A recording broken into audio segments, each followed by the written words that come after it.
നമ്മുടെ ഈ പ്രായപൂർത്തിയാകാത്ത കുട്ടികൾ ഏതാണ്ട് ഒരു 13 വയസ്സ് തൊട്ട് 18 വയസ്സ് വരെയുള്ള ആ കാലത്ത് നിരവധി പേർ, പെൺകുട്ടികളും ആൺകുട്ടികളും, പീഡനങ്ങൾക്കും ഉപദ്രവങ്ങൾക്കും ഇരയാകും. പല കേസുകളിലും പ്രതികളായിട്ട് വരുന്നതും പ്രായപൂർത്തിയാകാത്തവരാണ്. ഇത് വലിയൊരു അരാജകത്വത്തിലേക്കാണ് നമ്മുടെ സമൂഹത്തെ നയിക്കുന്നത്. എന്താണ് ഇപ്പോൾ ഏറ്റവും പുതുതായിട്ടൊരു വാർത്ത വന്നിരിക്കുന്നു, ഒരു 9ാം ക്ലാസ്സുകാരിയെക്കുറിച്ചാണ്. നമ്മുടെ പത്രങ്ങളിലൊക്കെ ഇന്നത്തെ പത്രങ്ങളിലൊക്കെ ആ വാർത്തയുണ്ട്. എന്താണ് ശ്രീജിത്ത് ഇതിൻ്റെ കാരണം? എന്താണ് ഇതിൻ്റെ വിശദാംശങ്ങൾ? എന്തായാലും ചേട്ടൻ സൂചിപ്പിച്ച സംഭവം ഇടുക്കി കട്ടപ്പനയിലാണ് നടന്നിരിക്കുന്നത്. കാരണം ഈ ഒരു 14കാരി ഒരു 14കാരിയാണ് ഇപ്പോൾ ഒരു ആൺകുഞ്ഞിന് ജന്മം നൽകിയിരിക്കുന്നത്. ഈ ആൺകുഞ്ഞിന് ജന്മം നൽകിയിരിക്കുമ്പോൾ ആ കുട്ടിയുടെ അച്ഛനോ അത് 8ാം ക്ലാസ്സുകാരനായ ഒരു വിദ്യാർത്ഥിയാണ്. ആ വാർത്ത ഇന്നലെ വന്നതിന് പിന്നാലെ വലിയ ഞെട്ടലാണ്. കാരണം 8ാം ക്ലാസ്സുകാരൻ എന്ന് പറയുമ്പോൾ ഒരു ചെറിയൊരു കുട്ടിയായി കരുതുന്ന ആ ആ ഒരു പ്രായപൂർത്തിയാകാത്തവരാണ്. ആ കുട്ടിയാണ് ഇത്തരത്തിലൊരു 9ാം ക്ലാസ്സുകാരിയായ പെൺകുട്ടിയിൽ ഒരു കുഞ്ഞിന് ജന്മം കൊടുക്കാൻ നൽകാൻ വേണ്ടി കാരണമായിരിക്കുന്നത്. കാരണമായിരിക്കുന്നത്. എന്തായാലും അതുമായി ബന്ധപ്പെട്ട് ഇപ്പോൾ പോലീസ്, ഈ പെൺകുട്ടി തന്നെയാണ് പോലീസിന് മൊഴി നൽകിയിരിക്കുന്നത്. അതിന്റെ അടിസ്ഥാനത്തിൽ ഇപ്പോൾ ആ കുട്ടിയെ, ആ 8ാം ക്ലാസ്സുകാരനെ പോലീസ് കസ്റ്റഡിയിൽ എടുത്തിട്ടുണ്ട്. ചൈൽഡ് ലൈൻ ആ രീതിയിലേക്ക് മാറ്റിയിട്ടുണ്ട്. അവിടെ കേന്ദ്രത്തിലേക്ക് മാറ്റിയിട്ടുണ്ട്. ജുവനൈൽ ഹോമിലേക്ക് മാറ്റിയിട്ടുണ്ട്. പക്ഷേ ഈ കഥ വരുന്നത് എന്ന് പറയുമ്പോൾ ഈ പെൺകുട്ടി, നമുക്കറിയാമല്ലോ, ഈ രക്ഷിതാക്കളാണ് ഇതിലെല്ലാം വലിയ പങ്ക്. ഇങ്ങനെ ഒരു സംഭവം നടക്കുമ്പോൾ നാം ആ രക്ഷിതാക്കളെ കുറിച്ച് അന്വേഷിക്കുകയാണെങ്കിൽ ഇതിൽ ആർക്കാണ് പങ്കെന്ന് വ്യക്തമാകും. ഈ വിദ്യാർത്ഥികളുടെ, ഈ പെൺകുട്ടിയുടെ അച്ഛനും അമ്മയും വേർപിരിഞ്ഞ് താമസിക്കുകയാണ്. അപ്പോൾ ഈ അച്ഛൻ്റെ കൂടെയാണ് ഈ പെൺകുട്ടി ഉള്ളത്. അങ്ങനെ ഈ പെൺകുട്ടി കഴിഞ്ഞ വെക്കേഷൻ സമയത്ത്, അവധിക്കാലത്ത് ഈ അമ്മയുടെ വീട്ടിൽ പോയി നിൽക്കുന്ന ഒരു സാഹചര്യം ഉണ്ടായിരുന്നു. അങ്ങനെ അമ്മയുടെ വീട്ടിൽ പോയപ്പോഴാണ് അവിടെ ഈ 8ാം ക്ലാസ്സുകാരനെ കാണുകയും പരിചയപ്പെടുകയും പിന്നീട് അവർ തമ്മിൽ ഈ ബന്ധം ഉണ്ടാവുകയും ചെയ്യുന്നത്. ആ ബന്ധത്തിന്റെ പശ്ചാത്തലത്തിൽ പിന്നീട് ആ പെൺകുട്ടി ആ വെക്കേഷൻ കഴിഞ്ഞ് അച്ഛനേക്ക് വരുന്നത്. അങ്ങനെ ഉണ്ടല്ലോ, ഈ പെൺകുട്ടികളും അച്ഛനോട് തുറന്നു പറയാൻ കഴിയാത്ത പല സാഹചര്യങ്ങളും പെൺകുട്ടികൾ അവരുടെ ജീവിതത്തിൽ ഉണ്ടാവും. അത് എവിടെയും അത് വലിയ രീതിയിൽ തന്നെ ബാധിച്ചു. ഈ കുട്ടി അച്ഛനോടൊന്നും പറഞ്ഞില്ല. അങ്ങനെ കഴിഞ്ഞ വ്യാഴാഴ്ച പുലർച്ചെയോടെയായിരുന്നു ഈ കുട്ടിക്ക് വയറുവേദനയെ തുടർന്ന് കട്ടപ്പനയിൽ ആശുപത്രിയിൽ എത്തിക്കുകയും അതിനുശേഷം ഈ കുട്ടി ഒരു ആൺകുഞ്ഞിന് ജന്മം നൽകിയിരിക്കുന്നത്. അതോടൊപ്പം തന്നെ ഈ കട്ടപ്പനയിൽ ഇതുമായി ബന്ധപ്പെട്ട് പോലീസ് കേസെടുത്ത് അന്വേഷണം ആരംഭിച്ചിട്ടുണ്ട്. ഈ 8ാം ക്ലാസ്സുകാരനെതിരെയാണ് കേസെടുത്ത് അന്വേഷണം ആരംഭിച്ചിരിക്കുന്നത്. നമുക്കറിയാം, ഈ രക്ഷിതാക്കളുടെ എല്ലാം അവരുടെ ജീവിതം, സ്വന്തം കാര്യം നോക്കി പോകുമ്പോൾ ഈ തലമുറയാണ് ഇല്ലാതാകുന്നത്. അതോടൊപ്പം തന്നെ കുട്ടികളെ സംബന്ധിച്ചിടത്തോളമെങ്കിൽ കൃത്യമായ ലൈംഗിക വിദ്യാഭ്യാസം നൽകുവാൻ വേണ്ടി നമ്മുടെ വിദ്യാഭ്യാസ മേഖലയ്ക്ക് പോലും കഴിയുന്നില്ല. പല സംഭവങ്ങളും ഉണ്ടാകുമ്പോൾ, ഇത്തരം ക്രിമിനൽ സംഭവങ്ങൾ ഉണ്ടാകുമ്പോൾ വലിയ രീതിയിൽ ചർച്ച ഉയർന്നു വരുന്ന ഒരു സാഹചര്യമുണ്ട്. അപ്പോൾ എല്ലാ വിദഗ്ധരും പറയുന്നത് കുട്ടികൾക്ക് കൃത്യമായ ലൈംഗിക വിദ്യാഭ്യാസം നൽകണം. അതിനെക്കുറിച്ച് എന്താണ് ശരി, എന്താണ് തെറ്റെന്നത് കുട്ടികൾക്ക് പറഞ്ഞു നൽകണം. ഇപ്പോൾ പല സ്കൂളുകളിലും കുട്ടിക്കാലത്ത് തന്നെ അതിനെക്കുറിച്ച് പറയുന്നുണ്ട്. കാരണം വീട്ടിൽ നിന്ന് വരെ ഇപ്പോൾ വലിയ രീതിയിലുള്ള പീഡനങ്ങൾ ഉണ്ടാകുന്ന ഒരു കാലഘട്ടത്തിലൂടെയാണ് നാം കടന്നു പോകുന്നത്. അതോടൊപ്പം തന്നെ വലിയ രീതിയിലുള്ള ഫോൺ ഉപയോഗത്തിൽ തന്നെ ഈ കുട്ടികൾ ഏതെല്ലാം സൈറ്റുകളിലാണ് ചെന്ന് പെടുന്നതെന്നും നാം സംശയിക്കേണ്ടിയിരിക്കുന്നു. പണ്ട് കാലത്ത് TV ആയിരുന്നു. അങ്ങനെ ചർച്ച ഉയർന്നു വരുമ്പോൾ പൊതു സ്ഥലത്ത് TV അല്ലേ, ഈ എല്ലാവരും കാണുന്ന സ്ഥലത്ത് തന്നെ TV വെക്കണമെന്ന രീതിയിലുള്ള ചർച്ചകളെല്ലാം ഉണ്ടാകുന്ന ഒരു അവസ്ഥയുണ്ട്.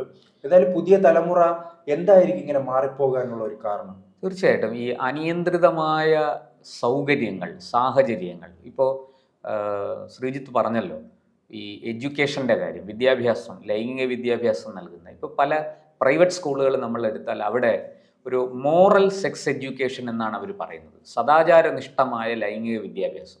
ഒന്നാമത്തെ കാര്യം, നമ്മുടെ ശരീരം എന്താണെന്നുള്ള അറിവ് പോലും ഇന്നത്തെ കുട്ടികൾക്കില്ല. ഈ ശരീരത്തെ നമ്മൾ എങ്ങനെയാണ് സൂക്ഷിക്കേണ്ടത്, എങ്ങനെയാണ് അതിനെ നമ്മൾ പരിപാലിക്കേണ്ടത്, എൻ്റെ ശരീരം, മൈ ബോഡി മൈ ചോയ്സ് എന്നൊക്കെ മുദ്രാവാക്യം പറയും. പക്ഷേ ഈ മുദ്രാവാക്യം വിളിക്കുന്ന ആൾക്കാർ ശരീരം എന്താണ് എന്നുകൂടി വരുന്ന തലമുറയെ പഠിപ്പിച്ചു കൊടുക്കണം. അത് ചെയ്യാറില്ല. ഇവിടെ കുട്ടികൾക്ക് ഇപ്പോൾ ഇന്ന് പല പ്രൈവറ്റ് സ്കൂളുകളിലും അത് വളരെ വിജയകരമായിട്ട് നടപ്പാക്കുന്നുണ്ട്. നമ്മുടെ ശരീരം എന്താണ്, അതിൻ്റെ പ്രവർത്തനങ്ങൾ എന്തൊക്കെയാണ്, ഇതൊന്നും കുട്ടികൾക്ക് അറിയില്ല വാസ്തവത്തിൽ. പകരം അവർ നേടുന്ന അറിവ് എന്ന് പറയുന്നത് വളരെ ബാലിശവും വളരെ അപക്വവുമായ അറിവ്, പക്വതയില്ലാത്തൊരു അറിവാണ് അവരുടെ കയ്യിലേക്ക് വരുന്നത്. ശ്രീജിത്ത് ചൂണ്ടിക്കാണിച്ചതുപോലെ സ്മാർട്ട് ഫോണുകളുടെ അനിയന്ത്രിതമായ ഉപയോഗം, അതിലൂടെ ഇൻ്റർനെറ്റിൻ്റെ വിശാലമായ ലോകത്തേക്ക് കയറുകയാണ്. അവിടെ നല്ലതും ചീത്തയുമായ ധാരാളം അറിവുകളുണ്ട്. ഈ കുട്ടികൾ വഴിതെറ്റുന്നത് അറിയാൻ കഴിയുന്നില്ലെന്നാണ് രക്ഷിതാക്കളുടെ ഒരു ഏറ്റവും വലിയ പരാജയം. കാരണം അത് ഈ സ്കൂളുകളിലും ഇപ്പോൾ വേഗത പിടിച്ച ലോകത്ത് ഈ സ്കൂളുകളിൽ സംഭവിക്കുന്നത്, സുഹൃത്തുക്കൾക്കിടയിൽ സംഭവിച്ചിരിക്കുന്നത്, ആ കാര്യങ്ങൾ പറയാൻ രക്ഷിതാക്കളിലേക്ക് സമീപത്ത് എത്തുവാൻ ഈ വിദ്യാർത്ഥികൾക്ക് കഴിയുന്നില്ല. കാരണം ഈ രക്ഷിതാക്കൾ അവരുടെ ലക്ഷ്യങ്ങൾ മുന്നോട്ട് പോകുമ്പോൾ ഈ വിദ്യാർത്ഥികൾ അവിടെ ഒറ്റപ്പെട്ടു പോവുകയാണ്. അധ്യാപകരോട് പറയാൻ കഴിയുന്നില്ല. അധ്യാപകരോട് പല കേസുകളും എടുത്തു നോക്കിയാൽ, ഇത്തരം ലൈംഗിക ചൂഷണങ്ങൾ പലതും എടുത്തു നോക്കിയാൽ ഈ കുട്ടികൾ പറയുന്നത് അധ്യാപകരോടാണ്. കാരണം ഒരു 10 കേസ് എടുത്തു നോക്കിയാൽ അതുപോലെ ഒരു 7 കേസും ഇത്തരം അധ്യാപകരിലൂടെയാണ് പുറത്തു വരുന്നത്. എന്നാൽ മുൻകാലങ്ങളിലോ ഈ വീട്ടിൽ തന്നെ അച്ഛനമ്മമാരോട് പറയുന്ന ഒരു സാഹചര്യം ഉണ്ടായിരുന്നു. ഇങ്ങനെ ഈ വലിയൊരു മാറ്റമാണ് ഉണ്ടായിക്കൊണ്ടിരിക്കുന്നത്. നാം ഈ സംഭവത്തിലേക്ക് തന്നെ തിരിച്ചു വന്നാൽ ഈ ആൺകുട്ടിയെ, കാരണം ഈ ജന്മം നൽകിയിരിക്കുന്ന ഒരു ആൺകുട്ടി ഉണ്ടല്ലോ, ആ ആൺകുട്ടിയെ ഏറ്റെടുക്കാൻ ആ പെൺകുട്ടിയുടെ വീട്ടുകാർ തയ്യാറായിട്ടില്ല. ആ കുട്ടിയെ തങ്ങൾക്ക് വേണ്ടെന്നാണ് ആ പെൺകുട്ടിയുടെ കുടുംബം അറിയിച്ചിരിക്കുന്നത്. അതുകൊണ്ട് തന്നെ ആ കുട്ടിയെ വളരെ ദയനീയവും ദാരുണവുമായ ഒരു അവസ്ഥയാണത്. അതിക്രൂരമാണ് വാസ്തവത്തിൽ. ഒരു തെറ്റും ചെയ്യാത്ത ആ കുഞ്ഞ് എങ്ങനെ, അതിന്റെ ഭാവി എന്തായിത്തീരും, വലിയ ആശങ്കയാണ് തോന്നുന്നത്. എന്തായാലും ചൈൽഡ് ലൈൻ പ്രവർത്തകർ ആ കുട്ടിയെ സർക്കാരിന് ഉപേക്ഷിക്കാൻ സാധിക്കില്ലല്ലോ. ഇപ്പോൾ ഇതിനകത്ത് നമ്മൾ മനസ്സിലാക്കേണ്ടത് ഈ അച്ഛനമ്മമാരുടെ കാര്യം പറഞ്ഞു. അവർക്ക് ഇന്ന് അച്ഛനും അമ്മയ്ക്കും ജോലിയുണ്ട്, രണ്ടുപേരും സ്വന്തം കാലിൽ നിൽക്കാൻ പ്രാപ്തരാണ്, അവരെ അധ്വാനിക്കുന്നു, പണമുണ്ടാക്കുന്നു, അവർക്ക് പല പ്രശ്നങ്ങളും ഉണ്ട്. പരസ്പരം അമിതമായ സ്വാതന്ത്ര്യം, വിട്ടുവീഴ്ചയില്ലാത്ത മനോഭാവം, ഇതൊക്കെയാണ്. വെച്ചാൽ ഞാൻ പറയുന്നതാണ് ശരി, അതനുസരിക്കണം എന്ന് അച്ഛനും, മറിച്ച് അപ്പുറത്തെ വശത്ത് നിന്ന് അമ്മയും അങ്ങനെ വാശി പിടിക്കുമ്പോൾ നഷ്ടപ്പെടുന്നത് മക്കളുടെ ജീവിതമാണ് എന്ന് അവർ ഓർക്കുന്നില്ല. അതൊരു വലിയ പ്രശ്നമാണ്. അതുപോലെ ഇത്തരം കുടുംബങ്ങളിൽ നിന്ന് വരുന്ന 90% പേരുമാണ് ക്രിമിനൽ പ്രവർത്തനങ്ങളിൽ പെടുന്നത്. നാം ഈ ക്രിമിനൽ പശ്ചാത്തലമുള്ളവരുടെ കുട്ടികളെ അവരുടെ പുറകിലേക്ക് സഞ്ചരിക്കുമ്പോൾ ഒന്നെങ്കിൽ രക്ഷിതാക്കളുടെ സ്വഭാവ ഇങ്ങനെ വൈകല്യങ്ങൾ കാണാം, അവർ ക്രിമിനൽ പശ്ചാത്തലമുള്ളവരായിരിക്കും, അല്ലെങ്കിൽ അവർ വേർപിരിഞ്ഞ് താമസിക്കുന്നവരാകാം. അങ്ങനെയുള്ളതാണ് ഇപ്പൊ മയക്കുമരുന്നിൽ പിടികൂടുന്നതും അതോടൊപ്പം തന്നെ കൊലപാതകങ്ങളിൽ പെടുന്നവരെല്ലാം ചരിത്രം നോക്കുമ്പോൾ, കുട്ടികളുടെ ചരിത്രം നോക്കുമ്പോൾ ഇങ്ങനെയാണ്. അത് മാത്രം അല്ല ശ്രീജിത്തെ, ഈ അച്ഛനും അമ്മയും വേർപിരിഞ്ഞ് കഴിയുന്നു എന്നുള്ളത് മാത്രമല്ല, വീട്ടിൽ അച്ഛനമ്മമാർ എങ്ങനെ തമ്മിൽ പെരുമാറുന്നു അതും ഒരു വിഷയമാണ്. ഈ കുട്ടികൾക്ക് ഒരു കൗമാരപ്രായം എത്തിക്കഴിഞ്ഞാൽ അച്ഛനമ്മമാർ സുഹൃത്തുക്കളായി മാറണം. പണ്ടൊക്കെ നമ്മൾ പറയും തന്നോളമായാൽ താനെന്ന് വിളിക്കണം എന്ന്. മക്കള് തന്നോളം ഒപ്പം വളർന്നു കഴിഞ്ഞാൽ അവരെ താൻ എന്ന് വിളിച്ച് സംബോധന ചെയ്യണം. അതേസമയം കൊച്ചിലെ വളരെ ചെറുപ്പത്തിൽ അങ്ങനെയല്ല, നമ്മൾ വാത്സല്യത്തോടെയാണ് കുട്ടികളോട് പെരുമാറുന്നത്. പക്ഷേ അവർ വളർന്നു കഴിഞ്ഞാൽ അവരെ സുഹൃത്തുക്കളെ പോലെ കരുതണം. പെൺകുട്ടികളുടെ ഏറ്റവും നല്ല സുഹൃത്ത് അമ്മയായിരിക്കണം. അതുപോലെ ആൺകുട്ടികളുടെ ഏറ്റവും നല്ല സുഹൃത്ത് അച്ഛനായിരിക്കണം. അവർക്ക് അച്ഛനോടും അമ്മയോടും രഹസ്യങ്ങൾ, അവരുടെ ജീവിതത്തിൽ സംഭവിക്കുന്ന രഹസ്യങ്ങൾ പങ്കുവയ്ക്കാൻ കഴിയണം. അപ്പോൾ മാത്രമേ ഈ അച്ഛനും അമ്മയ്ക്കും അവരെ നേർവഴിക്ക് നയിക്കാൻ പറ്റുള്ളൂ. ആ തെറ്റുകളിൽ നിന്ന് അവരെ പിന്തിരിപ്പിച്ചു കൊണ്ടുവന്ന് തിരുത്തി ശരിയുടെ മാർഗത്തിലേക്ക് അവരെ നയിക്കാൻ കഴിയുള്ളൂ. ഇതൊക്കെ ഇന്ന് നമ്മുടെ കുടുംബങ്ങളിൽ നിന്ന് അന്യമായിരിക്കുകയാണ്. ഇതാണ് ഒരു വലിയ പ്രശ്നം. പിന്നെ ശ്രീജിത്ത് പറഞ്ഞതുപോലെ ഇന്നിത് അവർക്ക് പങ്കുവയ്ക്കാൻ അധ്യാപകർ മാത്രമേ ഉള്ളൂ. തീർച്ചയായിട്ടും അധ്യാപകരെ നമ്മൾ ഈ കാര്യത്തിൽ നമ്മൾ അംഗീകരിക്കണം. കാരണം വലിയ തോതിൽ കുട്ടികളെ ഇന്ന് അപകടങ്ങളിൽ നിന്ന് രക്ഷിക്കുന്നത് അധ്യാപകരാണ്.